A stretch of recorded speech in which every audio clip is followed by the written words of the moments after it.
grande victoire du printemps 1975 a été une brillante victoire de l'armée et du peuple vietnamien sous les directions du PCV et du président Ho Chi Minh. Afin de stimuler davantage la croissance socio-économique, Ho Chi Minh Ville se concentre sur le développement des infrastructures de transport avec des projets clés de connexion interrégionale. De nombreuses mesures visant à planter et à protéger les forêts de mangroves ont été déployées, ce qui contribue à protéger l'environnement du pays.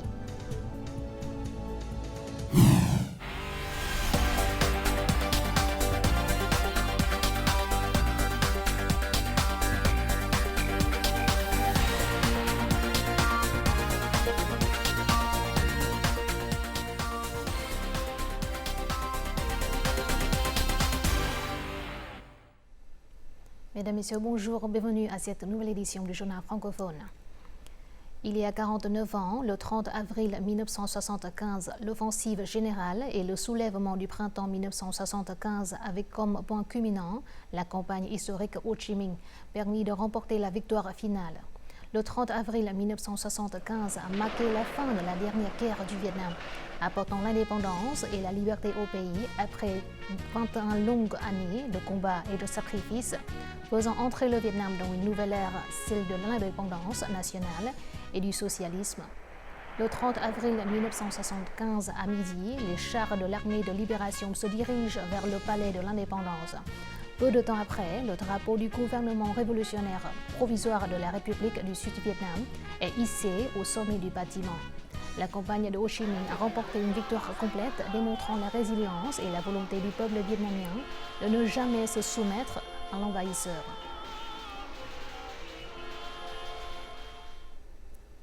Le matin du 30 avril, à la tour du drapeau dans la zone des reliques nationales spéciales du Pont Hiền Lương sur la rivière Bien Hai, la province de Quang Tri a organisé une cérémonie de levée du drapeau intitulée Réunification nationale à l'occasion du 49e anniversaire de la libération du Sud et de la réunification nationale et du 52e de la libération de Quang Tri le 1er mai. Les participants ont observé une minute de silence à la mémoire des personnes tombées pour l'indépendance et la liberté nationale pour le bonheur du peuple vietnamien. Après la levée des couleurs, les délégués sont venus se recueillir au cimetière national des morts de la patrie de Trường Sơn, de la nationale 9 et de l'ancienne citadelle de Quang Tri. La grande victoire du printemps 1975 a été une brillante victoire de l'armée et du peuple vietnamien sous la direction habile du Parti communiste vietnamien et du président Ho Chi Minh. Après près d'un demi-siècle, l'offensive générale et le soulèvement du printemps 1975 ont remporté la victoire en seulement 55 jours et nuits au lieu de 2 ans comme prévu. Ceci grâce aux efforts de l'armée et du peuple vietnamien pour saisir les opportunités avec le commandement stratégique des généraux talentueux. À 11h30, le 30 avril 1975, la dernière porte du régime fantoche de Saigon s'est ouverte.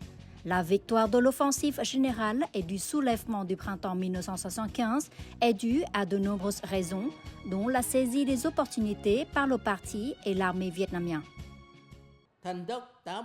Rapide, audacieux, inattendu, sûr de gagner, c'était la direction du Politburo à l'époque. Plus tard, le commandant en chef a eu un message merveilleux mobilisant les forces et toute l'armée. Lorsque Buôn Ma Thuột fut détruite, les soldats quittèrent les hauts plateaux du centre. C'est alors que l'opportunité s'est présentée. 8 mois plus tôt, le Politburo avait décidé de libérer le Sud en 1975 et 1976. Cependant, les résultats des batailles visant à évaluer la capacité des États-Unis à revenir sur le champ de bataille du Sud ont montré des signes positifs. Le Politburo a donc décidé de saisir l'opportunité de libérer le Sud. Le Politburo a choisi les hauts plateaux du centre comme point de percée. Quel que soit le succès de la campagne, elle a exercé une influence décisive sur la guerre de 1975 à 1976. À Hanoï en mars 1975, chaque jour, le nombre de localités conquises par l'armée de libération sur le champ de bataille du Sud augmentait. Sur la route de Trường Sơn, il n'y a qu'un seul chemin pour aller vers le Sud. Les changements sur le champ de bataille étaient si rapides que de nombreuses cartes ne pouvaient pas être dessinées à temps pour déplacer les troupes.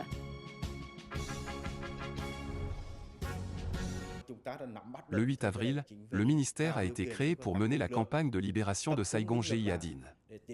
Nous avons saisi l'opportunité de créer les conditions permettant aux forces de rassembler leurs forces pour libérer le Sud.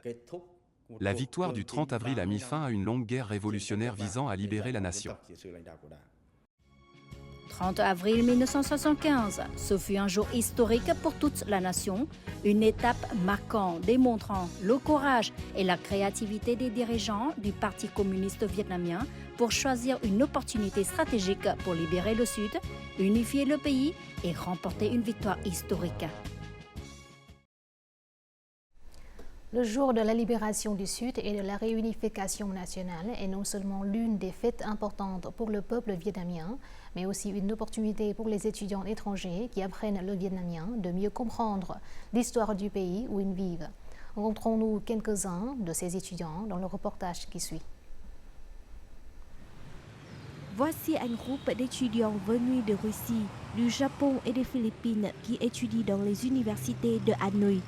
Aujourd'hui, une visite au musée d'histoire militaire du Vietnam. Mikhail de Russie a eu l'occasion d'en apprendre davantage sur l'aide apportée par l'Union soviétique dans la guerre anti-américaine, contribuant ainsi à la victoire du Vietnam. Je suis fier parce que les armes de mon pays ont contribué à instaurer la paix du Vietnam. J'en trouve beaucoup dans ce musée. À mon avis, c'est un symbole du développement et de la préservation des relations amicales entre la Russie et le Vietnam.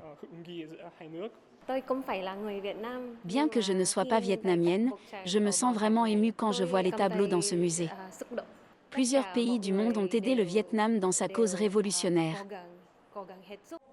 Des vélos aux armes primitives et modernes, chaque artefact raconte une histoire sur le courage, la forte volonté et le sacrifice de l'armée et du peuple vietnamien. Au Vietnam, il existe un proverbe: quand vous buvez de l'eau, souvenez-vous de la source. Aujourd'hui, au musée, j'ai regardé les artefacts et j'ai compris que la paix que nous avons aujourd'hui est due au sacrifice des générations précédentes et que nous devons être reconnaissants envers nos ancêtres. Les étudiants étrangers sont très intéressés par ces activités. Le but de cette visite est de faire comprendre aux étudiants la signification de la victoire du 30 avril au Vietnam et de leur permettre de ressentir l'atmosphère de cette fête au Vietnam.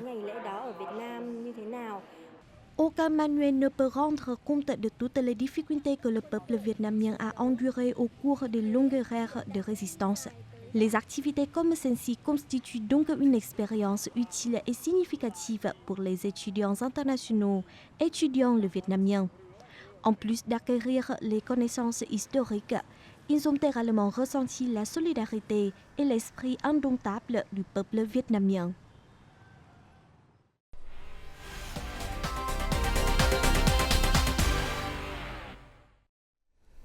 Passons tout de suite à d'autres informations de l'actualité.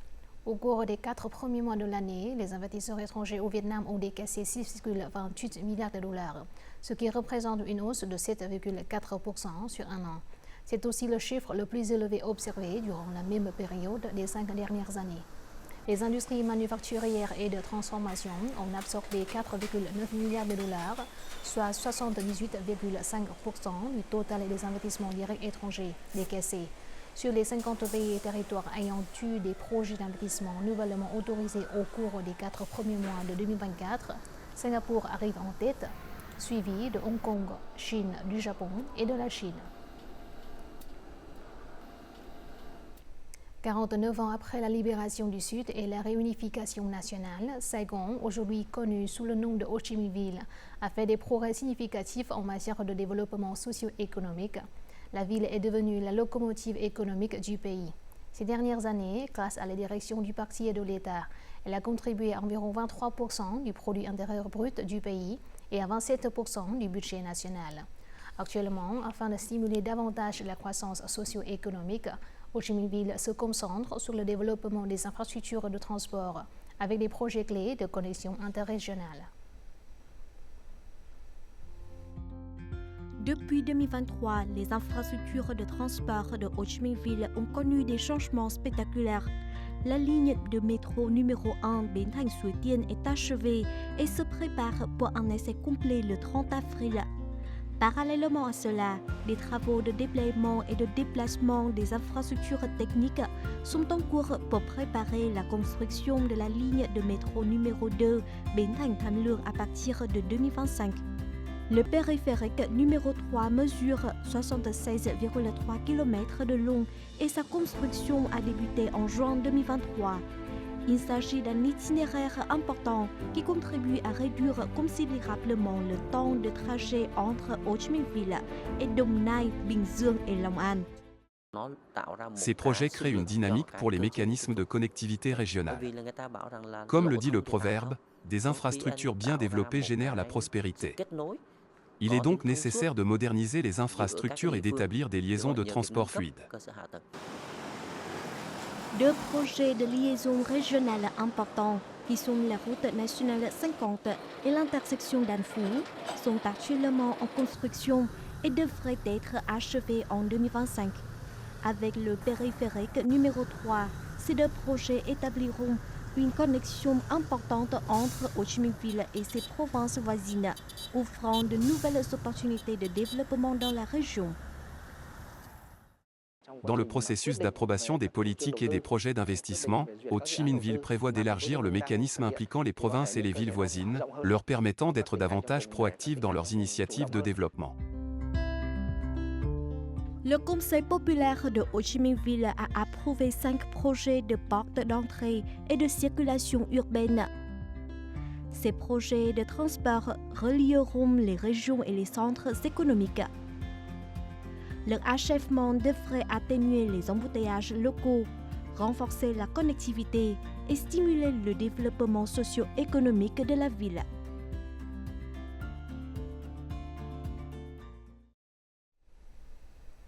Les gardes-côtes vietnamiens et chinois viennent d'achever la première patrouille conjointe de 2024 dans le golfe du Tonkin. Il s'agit de la 8e patrouille conjointe entre les deux parties depuis l'expiration de l'accord de coopération en matière de pêche dans le golfe du Tonkin entre le Vietnam et la Chine en 2020. Chaque partie a dépêché une flotte de patrouilles de 4 navires. Ils ont couvert les eaux le long de 13 points couvrant plus de 250 000 marins.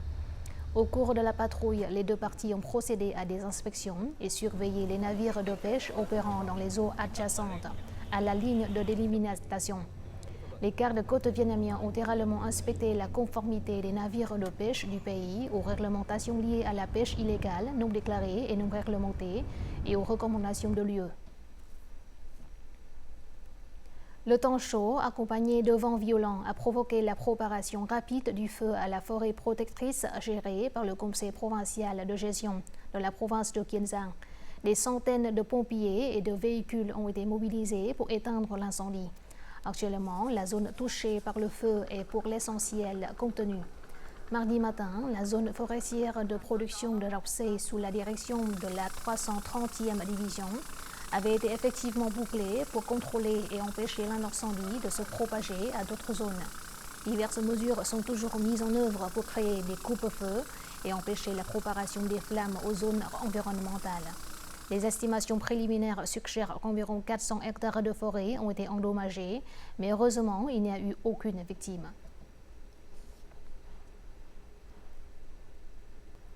Plus de 300 000 hectares de forêt de mangrove dans la région Asie-Pacifique ont été perdus ces derniers temps. Cela affecte grandement les objectifs d'atténuation et d'adaptation au changement climatique que de nombreux pays mettent en œuvre. Le Vietnam a pris de nombreuses mesures pour réduire les émissions, notamment des programmes visant à planter et à protéger des forêts de mangrove, contribuant ainsi à protéger l'environnement et à créer des moyens de subsistance pour la population locale. De mars à août de cette année, 70 hectares de terre le long de la digue Bình Minh 3 dans le district de Kim Sơn, province de Ninh Bình, seront réservés à la plantation de Soneracia casaolari. Il s'agit de l'un des tronçons de digues les plus critiques pour la province. Nous avons organisé des plantations à plusieurs reprises, mais tout a échoué à cause des tempêtes. La province est déterminée à trouver de nouvelles solutions pour surmonter les difficultés. Ninh a 18 km de digues directement adjacentes à la mer, mais il n'existe aucun système de forêt de mangrove pour la protection. En 2018, une forte tempête a fait déborder cette digue avec la montée du niveau de la mer. Le projet de restauration et de gestion durable des forêts de mangrove dans le delta du fleuve Rouge a soutenu la plantation de 240 hectares dans des zones importantes telles que les estuaires et les ports maritimes. Les arbres poussent plutôt bien. Mais comme la zone de digue de protection est adjacente à la mer, des solutions supplémentaires sont nécessaires pour empêcher que la montée et la baisse des eaux affectent ce système arboré. Nous devons effectuer des recherches sur la flore et la technologie pour aider les plantes à résister aux intempéries. Les habitants d'ici ont participé à la plantation de nouvelles forêts et à la protection des zones forestières existantes afin d'exploiter durablement les fruits de mer. Il n'y aura pas de moyen de subsistance sans forêt. La forêt est très importante car les vagues dans cette zone sont très grosses. Ce n'est qu'en exploitant et en protégeant les forêts que la durabilité peut être maintenue. Le district de Kim Sơn compte environ 1500 hectares de forêts et de terres forestières côtières. La province accorde une grande attention à la mise en œuvre des programmes visant à planter de nouvelles forêts de mangroves afin de protéger les digues et de générer les revenus pour la population.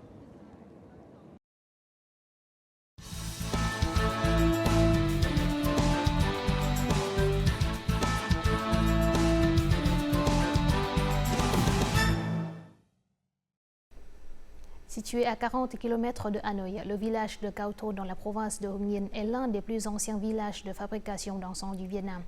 Le métier d'encens au musc y a commencé à la fin du XVIIIe siècle. Chaque foyer de Cao Thon a ses propres recettes qui sont transmises de génération en génération. Nous en saurons plus sur ce métier artisanal dans ce chapitre Le Vietnam en un clin d'œil. Dans cette maison communale est vénérée la fondatrice de la fabrication de l'encens du village de Cao Thon.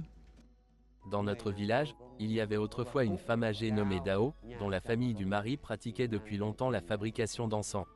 Elle a transmis le métier aux membres de sa famille et a partagé ses connaissances avec les autres habitants du village. La tradition de fabrication de l'encens dans notre communauté est profondément liée à la spiritualité. La caractéristique de l'encens du village de Cao Thon réside dans le savoir-faire. Chaque famille a sa propre formule secrète d'affinage et de mélange de la poudre d'encens, ce qui crée des bâtonnets d'encens au parfum unique. Dans la communauté, les fabricants d'encens sont considérés comme des guérisseurs traditionnels. Ils créent des remèdes et leur propre mélange d'encens. Un bâtonnet d'encens au musc du village de Cao Thon est fabriqué à partir d'un mélange d'herbes et dégage un arôme très délicat. Parmi ces variantes, la saveur bac émocé contient l'essence douce des fleurs d'osmanthus et une autre connue sous le nom de cardamome, dérivée du fruit aromatique couramment utilisé dans la fabrication de l'encens et dans la cuisine vietnamienne. De plus, il y a le citronnier, cultivé principalement dans le nord et orné de petites fleurs jaunes. Durant sa saison de floraison, nous récoltons ces fleurs, prisées pour leur doux parfum et leurs propriétés médicinales. Ces ingrédients sont indispensables pour la fabrication de l'encens au musc. Selon les artisans du village, toutes les plantes médicinales destinées à la fabrication de l'encens doivent être récoltées dans la forêt. Il y en a 36 en tout. Les bâtonnets d'encens de Cao Thon se vendent non seulement au Vietnam, mais aussi à l'étranger, en Inde, en Thaïlande, au Cambodge, en Allemagne et en France. Quant aux touristes, ils sont de plus en plus nombreux à s'intéresser à la fabrication des bâtonnets d'encens. Parmi les 36 herbes traditionnelles utilisées pour fabriquer de l'encens, certaines variétés de plantes s'entremêlent, dont le pin. Réputés pour leur bois parfumé et leur richesse en huile, les pins contribuent largement au mélange aromatique. Lorsque la poudre de pin est mélangée aux herbes traditionnelles, elle confère au bâton d'encens un parfum durable et envoûtant. Le processus de fabrication de l'encens commence par le broyage des herbes et des médicaments traditionnels. Ces ingrédients sont ensuite soigneusement mélangés selon la recette secrète de chaque artisan, créant ainsi un encens à l'arôme unique. Les artisans passent souvent de nombreuses années à rechercher et à expérimenter leurs recettes pour créer un nouveau parfum. Au fil du temps, ils découvrent de nouveaux ingrédients, préservant ainsi la particularité de l'encens au sein de la lignée familiale. Pour maîtriser l'art de fabriquer de l'encens au musc, il faut avoir une véritable passion et un amour ardent pour le métier. Cela permet aux artisans de s'immerger pleinement et de produire des bâtons d'encens exceptionnels. Il s'agit généralement d'une tradition familiale transmise d'une génération à l'autre.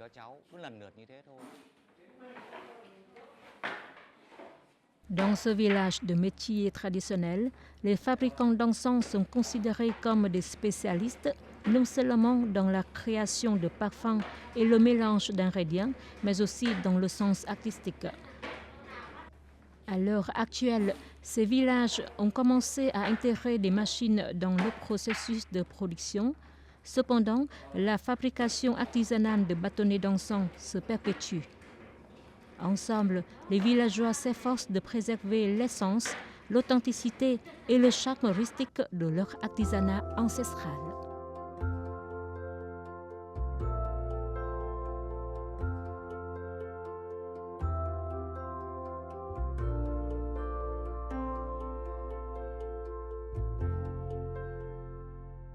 Voici tout de suite les prévisions météorologiques.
Et c'est la fin de notre journal francophone. Merci de votre attention. Au revoir et à la prochaine.